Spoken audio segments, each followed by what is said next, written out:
Yeah, no, I studied theater in Oregon 4 years. It's like, and then I became this hipster, poor artist who has to count his cigarettes, his drinks at bar.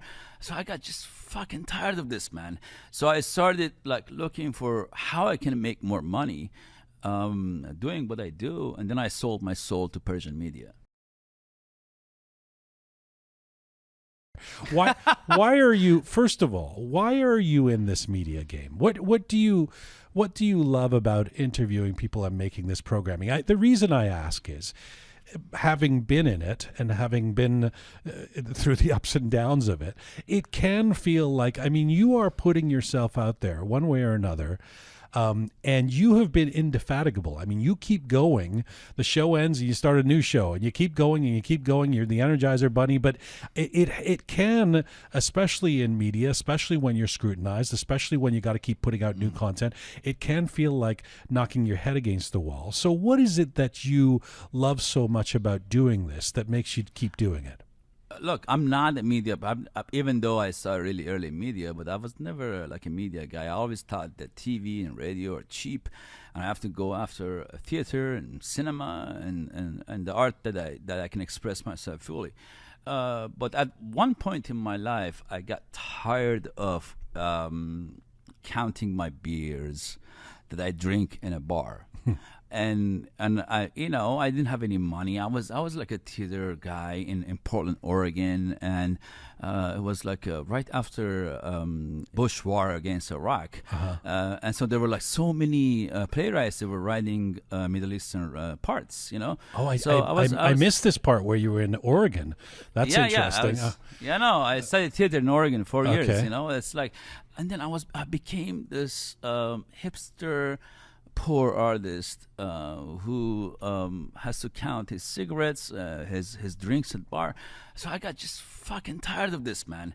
So I started like looking for how I can make more money doing what I do, and then I sold my soul to Persian media. Oh wow! What a Roqe way of putting this. So, there's No. But the other thing was, look, when you do theater, you only have like 600 people coming in your premiere every time. Yes. 300 people out of that 600 people. Look at you. They're all like above like 70-year-olds, by the way. So they're not like young people, like elite audience. 300 of them, they say, "Oh, you're great." The other 300, they say, "Oh, you suck." And the another premiere, these people switch. And I just got sick and tired of catering my message or my art to only 600 old people. So I'm like, how can I reach more to more people that they actually need to get informed? And to answer your question, I do what I do for myself. When I was 15 years old, a teenager looking in Iran and sitting in my small room full of books, and I was like a theater guy, right? I was like a, kind of a poet at the time. So I just like look around to get informed, more information. So I'm just catering for myself. The 15-year-old guy who's thirsty for information. Let me najat you a little bit here, because najat me, najat me, Jian. because one wouldn't want to think that you only do this for you, because I think that you are someone passionate about society, passionate about trying to make a difference. But I was part of that society. I was part of the fucked up society that I was living in.